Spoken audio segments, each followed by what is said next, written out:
and welcome to Manned Up Conversations, where we connect with evolving men to discuss issues around masculinity and manhood, and also provide tools to help us be better for our society. Let's get into it, man. Yeah, what's good, bro? Yeah, man. Here with a dope-ass brother of mine, man. Don't lie to the people, bro. Don't lie to, look at how scruffy I'm even looking. This is not the image I try to portray. I'm used to this look, dog. But you with me every Sunday, true, you with me every Sunday on the field, you know? So this is my co-pilot at the back, my goalkeeper, man. Very inspirational brother. Welcome, man. Thank you so much, boy. Thank you, man. Appreciate it. Hey, man. Sorry, I'm a little bit sick, so maybe the voice sounds a little off, but nonetheless, we move. No, I think the ladies will enjoy it, man. You know, so let's get into it, brother, man. Apparently, they want to call me LL Cool A. Oh, man. Because ladies love cool Ara. Look, I don't know where that comes from, but you know, I'm gonna just stick to it anyway. Are we dropping the Arab money now? No. Okay. Without the Arab money, I wouldn't have a career almost. Exactly. Right? Because I think the name made me manifest money. Now, let me explain that again. Yeah. That doesn't mean that I'm all about just money. Yes, I'm a financial journalist. Yes, I talk about the money on TV, the economy, etc. But the whole aim here isn't necessarily just to be on some, the money is everything. Yeah. No. Yeah. But I'm telling you now, the money gives you things that you want, right? It gives you things that you said to yourself, I didn't know I could do that. Yeah. You know, I told myself I could buy my mother a car. Bro, I did it. Man. And so it wasn't about the money. It was me fulfilling a dream. Yeah. Money helped me fulfill that dream, you know? So when I started taking the name Arab Money on, putting together Arabile and money, the fact that I'm a journalist talking about money almost every day, man, it worked for me. And I started, in many ways, manifesting money. Man. And we gotta get a little bit into your career, man. Maybe further into the convo. Yeah, sure. But I wanna bring you back a little, because me and you actually share something that I learned on one of your interviews. I didn't know that you from a single parent home and you're raised by your mom. Yeah. And that's something that I always, whenever I see guys who are raised by their moms, you know, there's so much that goes into that. There's so much said about guys who are raised by single moms, especially, you know. Yeah. And I mean, we had episodes where we were talking about fatherless kids, you know, how much a father is important to us as men, you know. Bro, we used to call ourselves the fatherless crew at some stage. Man, listen me to and the a few whole of my crew. friends. Yeah, me and a few of my friends, just because we grew up no father. And that's maybe not, in some instances, I think for many of us even, fathers were alive. Yeah. Fathers are living out there, right? Yeah. But they're not manning up to the situation. I got to speak to my father then in 2017. Oh, wow, man. And he asked for a sit down. I was like, you know what? I'm not going to be bitter about it. Was this your first time meeting him? No, it actually wasn't. Oh, wow. But I've probably met my father a maximum of like 10 times, bro. Wow. Man. Right? And when I met him in 2017, it was around September or so. Yeah. Bro, here's this man telling, like I asked him, but like, so why me? I don't care what happened between you and my mom. Yeah. Fair enough. You didn't man up to that situation. Whatever the case was, it has nothing to do with me. What about me, bro? Like, what happened to you thinking about what is this guy going to eat? And I wish I could tell people. So, my dad lived in Deep Kloof at some stage in Soweto, right? Yeah. And that's just like the edge of Soweto. Like, how can fella? That's one of the first places you hit. I lived in Omonde, which from my house, I could see FNB Stadium. Man. From Deep Kloof, there's a high chance you might be able to see FNB Stadium. Man. It's a taxi away. Yet, man. you could not come through as you were passing from work. Because I knew where you were working. You couldn't come through and just say, hey, how you doing? Yeah. Are you okay? Yeah. 5 minutes and out. No? I mean, we have to portray a better image than that. And not just bare minimums. Exactly. You know, because fathers think, you know, I'll just see this kid, buy him some clothes, bro, you know, that's, I've provided the money, so he'll be fine. That doesn't cover everything. Because it's mind-boggling the things that my mother had to do, man. Yeah, man. My mother lost her job in 98. And I thought to myself, okay, what about it? Can you imagine, 98, I'm 10 years old. I have no cognitive clue or idea as to what this means. Right? So it means nothing that she's lost her job. But now all of a sudden, there's no money. There's no pizza on every second Friday. Man. There's like, hey man, things are not looking good. So like, what's the deal? What are we actually going to do here? So, you know, I had to start working from a very young age, bro. Man. And it just meant that I needed to man up when I was younger, give myself a sense of responsibility. Yeah. So I had to learn that, early on, and just say to myself, good grief. Here I am having to do this thing, and I don't even know what I'm doing or what I'm doing it for.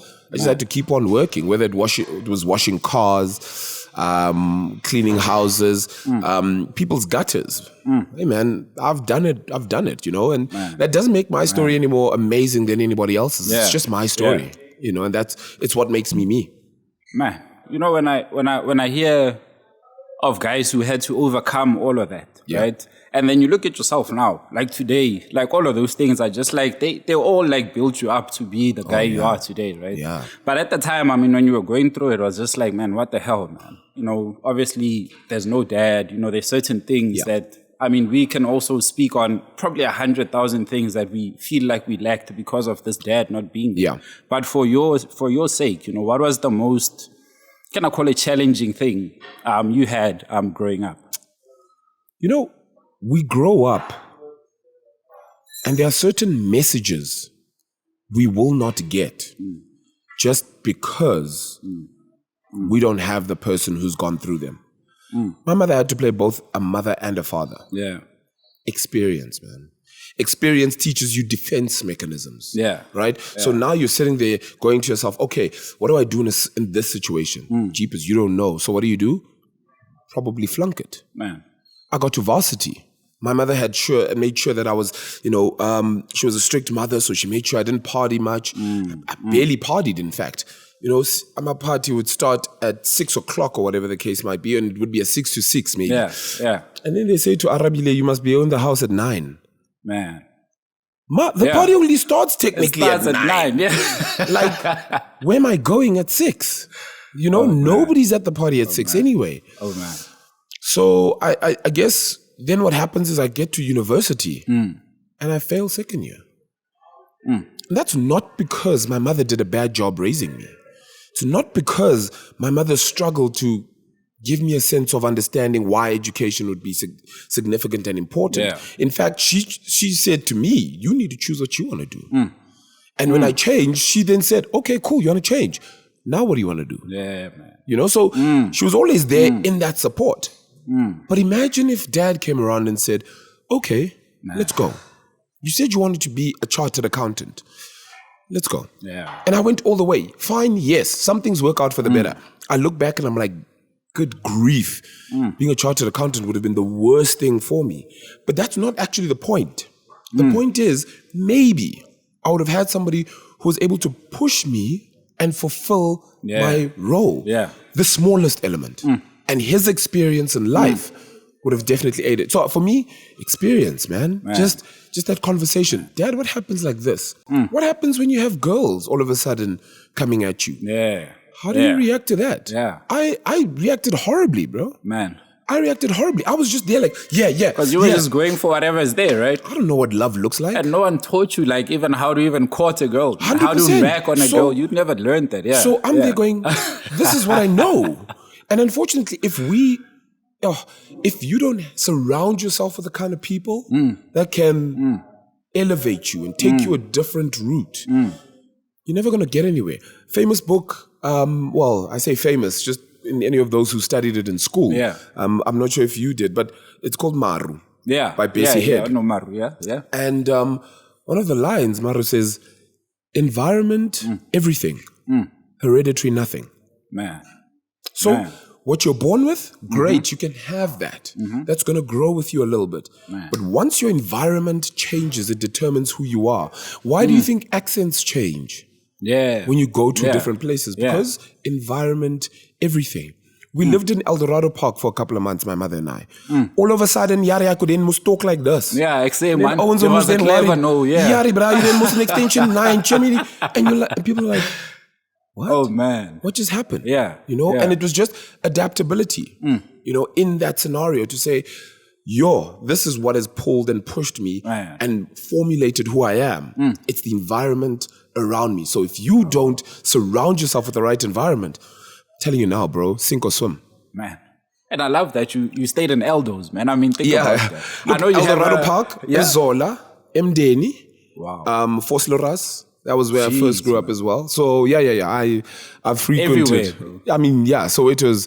I don't know it back to front, but I know it a fair bit. Yeah. So was this your living in Eldos? Was this the cause of you winning this? I think you won an Afrikaans speech contest or something like that. No. Yeah. So when that happened, I was in primary school, right? So we're moving to El Dorado Park in about the year 2000 odd, somewhere there. Yeah.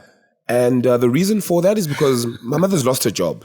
So we don't have money to take care of the suburban area household we now bought in 3-4 years ago, 5 years ago in the year 2000. So we move out. We're like, we're going to go live in the back room somewhere and somebody else is going to rent this house. Cool. Technically, think about it. We're working backwards. Somebody's renting that house. We're renting another. That money is kind of offsetting itself. But nonetheless, right? We get... The first person my mother thinks up is a lady called Kate, her friend. And Kate is like, cool, you can come through. I have a whole corrugated iron structure at the back of my house. Yeah. You guys can live there if you want. Man, it was a horrendous experience. My mother had a car when she was working, so she tried to keep the car. Yeah. Unfortunately, had to lose the car because they tried to steal it in Eldos.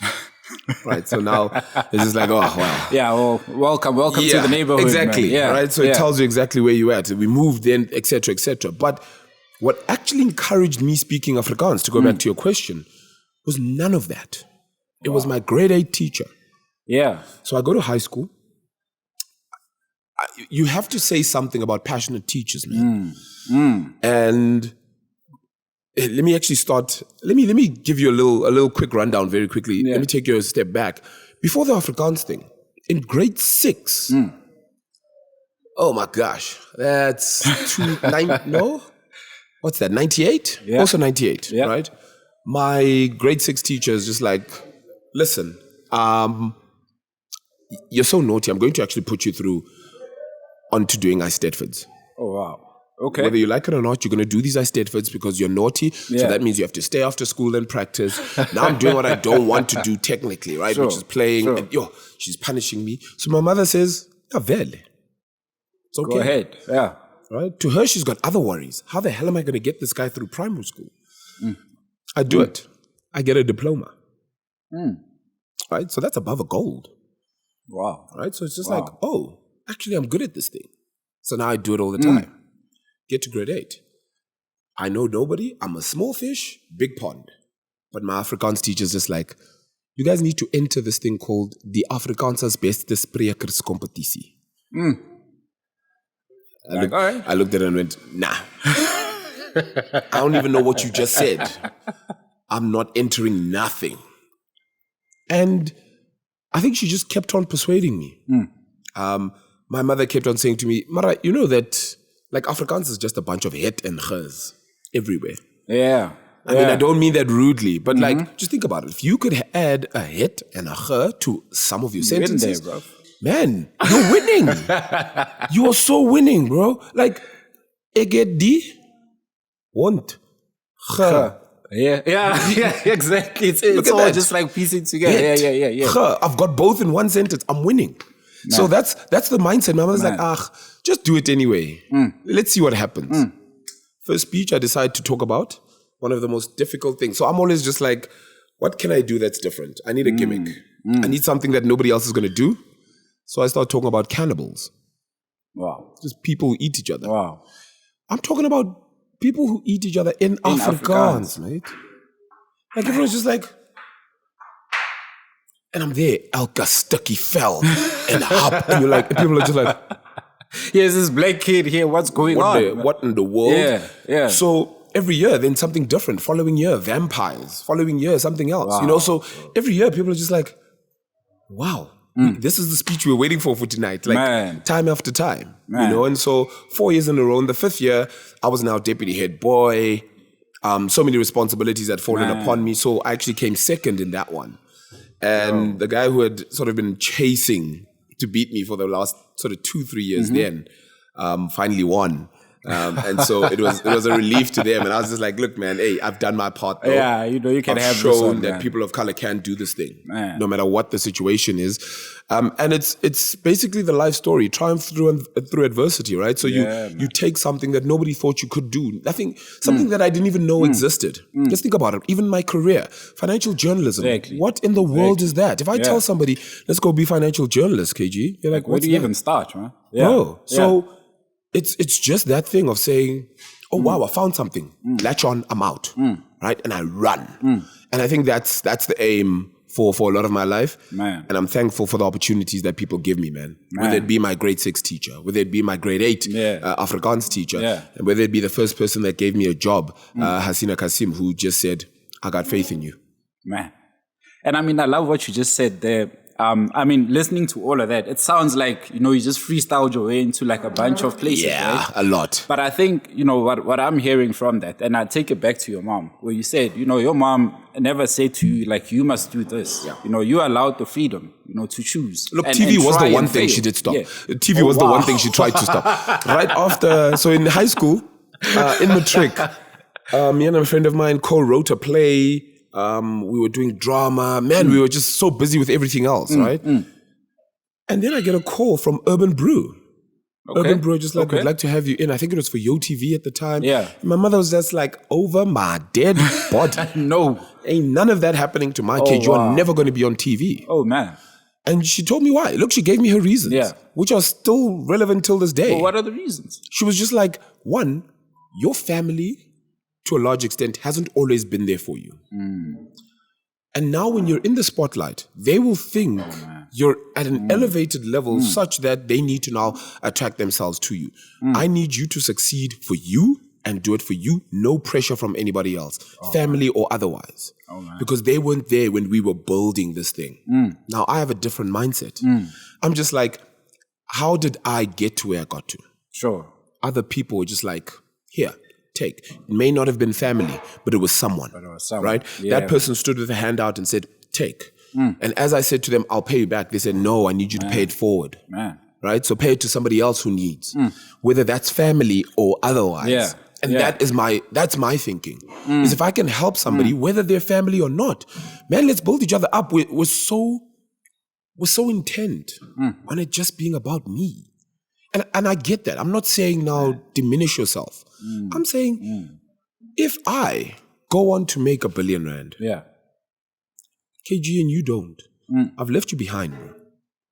Why am I not taking you to go do something for me? Fine, you interview me here. Bro, let's set up a different kind of podcast for my business in this way. You've got all the audio equipment, so how about we create a couple of audio visuals as well for the company, right? So we put the company out there. A couple of messages out to the staff. It works out easier that way. Do you see how I'm integrating your business and saying, can I give you $1? Okay, now work for that dollar. Man. You get me? So I get you, it hurts, and I get it. I get when people say, yo, it's horrible when you can't do business with your friends. Hey man, doing business with your friends is also difficult. But if you can draw them in on a project, why in the world would you not? Yeah, man. Right? Like, what's your friendship then based on? Again, I'm not saying everything they need to be a part of. But surely they can be part of that one project where you're like, hey, Mvana, I've got a tender right over here, bro. How about you get in on that, right? Sure. This one is actually suited for you. Let's get in. I don't know if the next one's, but now you've got a contact inside there, so now you can do your thing. Run. Yeah, man.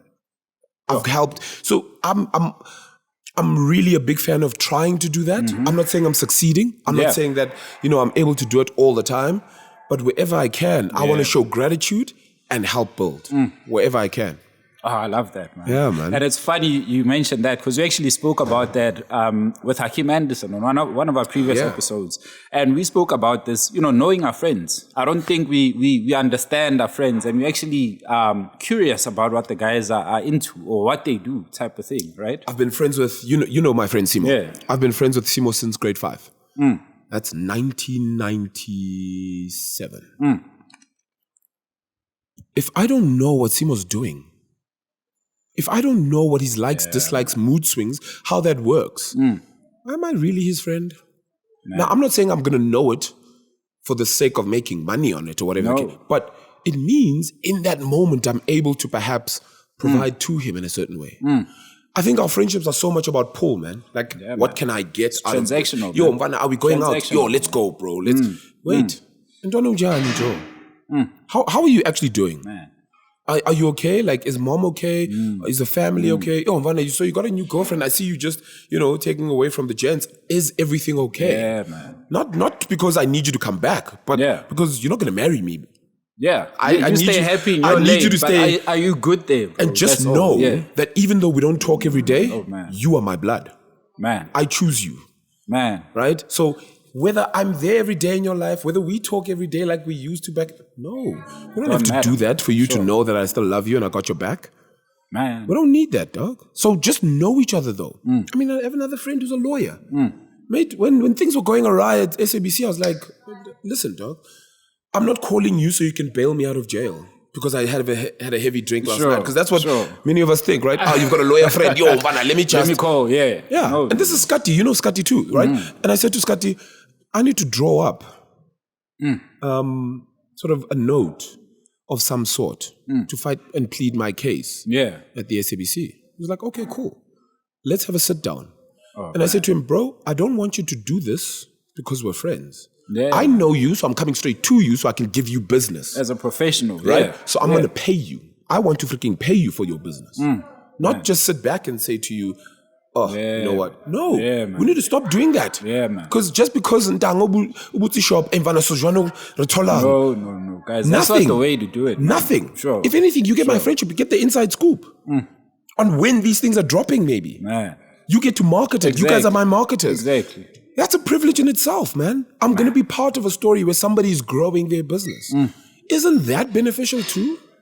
Know your friends, but help them grow too, man. Tap into those friendship circles. 100%. Yo, bro. 100%. And I mean, you speak about that so passionately, dog. I know you've got like a nice squad of homies. And like you say, you go back. Squad of Camp's got nothing on us, Joe. Yo, my goodness. And it's beautiful to see, 20, though, right? Because you don't see so much love like amongst homies. And it's like genuine love, I'm not talking about like you're saying, just that, we're just gonna go party and move. But you guys do a lot of stuff together. Yeah. And like, how does that help you, in your day-to-day, man, when you feel like there are things that, it's too hard for me to do this, bro? Hey, man, like there are times where you go through like really difficult moments and you say to people, as in, I don't know if I'm going to make it.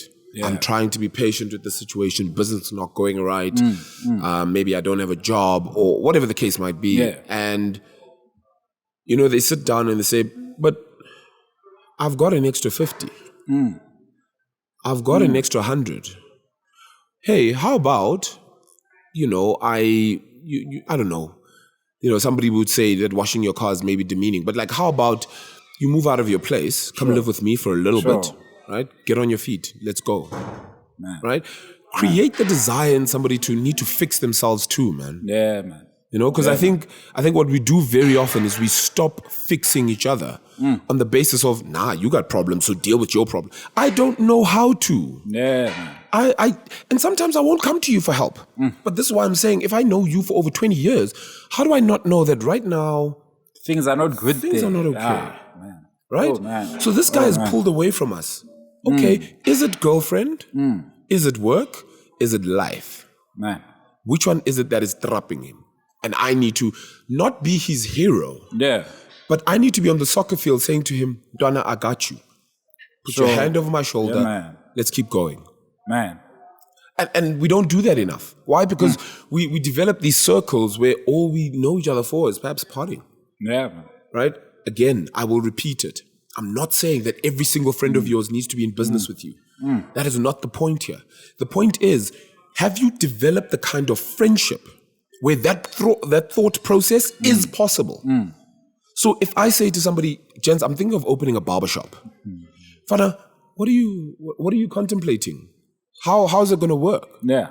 I actually saw that from a recent interview that Black Coffee actually was saying that if I have friends that sit there and say, your idea, Mvana, I may need to relook at my friends. Man. But I say to them, listen, I want to open a barbershop. And then they question why. Not why because it's a bad idea, but why? Why do you want to do it? What's the passion? Mvana, I love your passion. Boy, I want to be part of that. I won't be able to help you run it. Maybe I can help you fund it. Sure. Here's 20K. I've started something. with a friend who isn't necessarily involved in the business, but ensured that I can push the business. And they invested in you. Yeah. So we keep saying to ourselves, like KG Mvana, we keep saying, companies do not want to give us capital. Because where you want to start is at the end. Yeah.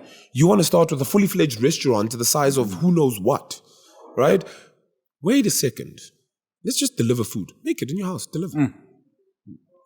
Now, look at how your overheads have dropped completely. Yeah, you don't even need anybody else but yourself. Let's just say you are totally broke. And you decide you're either going to take a loan or you're going to ask your friends for money. Yeah. Both are loans, but one is interest free. Yeah. Right? So interest free is always better. Say to your friends, Mamela, I want to start a business. 10K bafetu, I need to buy these utensils, these things. I want to start a business so that I don't sit on your guys' shoulders the whole time. You guys don't have to always worry about me. You know? And they're like, okay, cool. Here's some money. 10. Yeah. It may not be 10. They may not be able to give you 10, but they've given you something. There's a high chance they will give you something, right? So you sit there going, okay, cool. Now I need to figure out how I'm going to make this work. Maybe downgrade the machinery. Do some things by hand more than anything else. Find a place where you can actually do your business with the greatest of ease. Yeah, man. Okay, cool. You find something like that. Now you're making maybe not even ends meet with that. And you're saying to this guy, listen, I'm still not making ends meet after 3 months. Yeah. But I really have faith in this business. Things are going to pick up. I need to ask you now for 2 favors. Please give me another 10K. Or help me market my business. Now, you as a friend, what is less collateral there? What's less risky? You helping to market your friend's business. Man. So why are we not helping to just market it? Jayam, I don't even have to like what you do. Sure. But you are my friend. I'm connected to you. That's the role entrepreneurship plays. Word of mouth, man. That's it. 100%. Just give a brother a leg up. If you believe in what he's doing, especially, man, I don't see why businesses aren't succeeding. And let's get it right. Somebody has to be the worker bee. Yeah. So not everybody can be an entrepreneur. Yeah. I think you all want to be bosses, bro. You all want to be the guy there. Not all of us are meant to be That's exactly bosses. what you said there, though. That we all see the end of it, right? Yeah. Yeah. So later on, your business is doing well. Somebody says, Yazin Vana, I want to turn your business into a restaurant. How about you be my chef? I'll put you into this massive building. I've got the equipment. Let's get going. What do you say? Hell yes. But here's your pride. Now I'm going to be working for this guy. Yeah. Mate, you didn't have anything. Here's a secure income for a little bit. And obviously smarts are very important from that stage to say, how can I then make this better for me? How can I actually grow? While you're at it. Precisely. Yeah, how can I make sure that this deal doesn't just bog me down? At a later stage, you save up enough money from that and say, I'm actually out. Or the guy says, how about I give you a stake in this whole thing? Man. You've built your own empire, man. Come on, gents. I'm not saying it's foolproof. I'm not saying it's foolproof, KG. What I am saying, though, is that I don't think we find enough time and enough people around us to try and go in that direction. Again, it's not foolproof. You're going to veer other ways and things are going to get tough. Sure. But when that happens, what are you going to do now? No, you either go and you start another business or you keep fighting on because you believe in that one. Man. You know, so I hate excuses, man. I hate people just, coming out and saying, please can I, please can I, please can I. And you haven't tried nothing, man. Bro, the government isn't going to do anything for you. Oh, gents, I think Malusi said that very, very brilliantly last time. Guys, you're not going to get nothing from government. And not because they don't want to. Yeah. Let's get it right. Yeah. There are some parts where they really don't want to. And there are parts where they really want to give you stuff.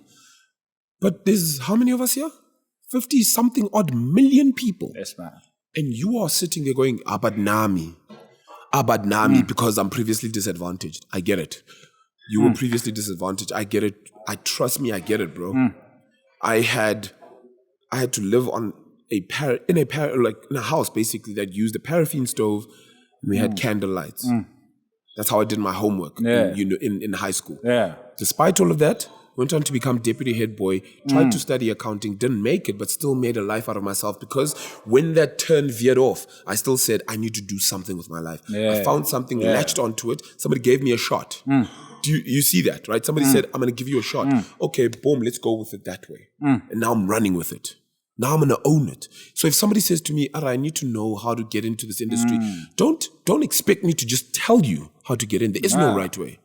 I don't have I can tell you my way, but then I don't know if it'll work for you. Precisely. Nah? Sure. I can just say to you, listen, if you want something, you're going to have to go after it. Who, how, what, where? Go for it. I wanted to do a bit of work with Hugo Boss. Yeah. I thought, but they're perfect. And the idea was actually a podcast with influential people as well. It's almost similar like this. Yeah. Right? CEOs, the C-suite, bro, massive. Né? And they would basically take charge of it. We would be in Hugo Boss suits or whatever the case is, or maybe we'd do it in a Hugo Boss store. I'd even MC a few gigs for them too. Sure. Like the plan was in motion. Oh man. They said nothing. I said, nah, we're good. So who comes on board? Kaduchi. Man. I aimed for the stars and I fell in love with the moon there and I just said, okay, cool, let's go. Man. It's not Hugo Boss. But it's Kaduchi and I could run with it. Right? Man. So the deals you manifest with your life. That's not to say I should have given up at Hugo Boss either. They said no, they said nothing. So I kept going. I kept going. I said, I believe in this thing. And that's how I got Kaduchi. Because you give up too easily, guys. We give up way too easily. And I mean, you see it, Ara, with all the suicide that we're seeing. Yeah, man. You know? And I'm not talking down and making light of those situations. I hear you. It's such a sad thing to see, man. Yeah. Some of the most talented brothers, guys that you see, like, man, if I could be that guy, and then next thing you hear, oh man. Hey man, I've had suicidal thoughts. Bro. And not that long ago either. Yeah. You know what I'm saying? Yeah. And it's just like, but what's the point? Like after this, what's my life made of? Leaving people behind, man. And yes, I'm leaving people behind, KG. Mara, at the same time, have I fulfilled my potential?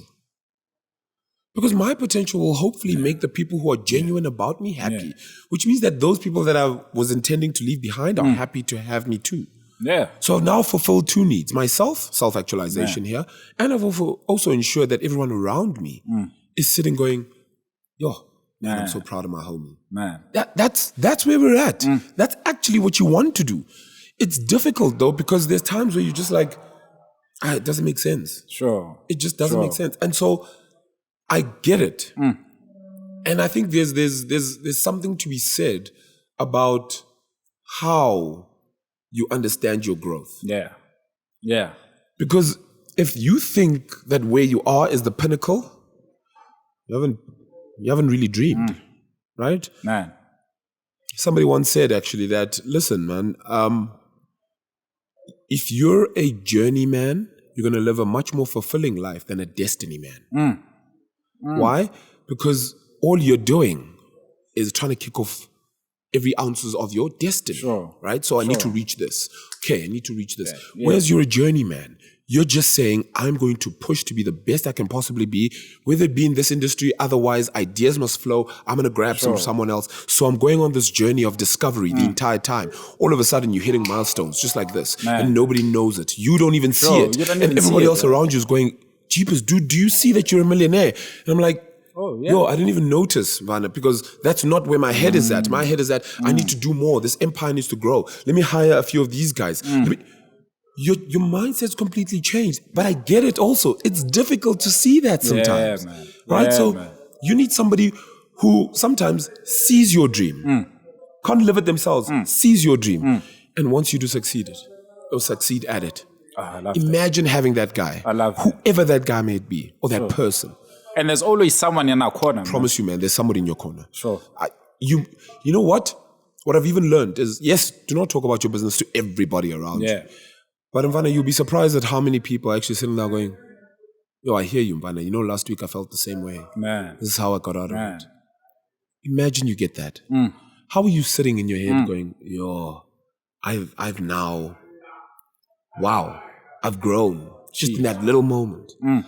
So I think we just need to just be patient, man, because a saying that I love saying all the time, my day will come, bro.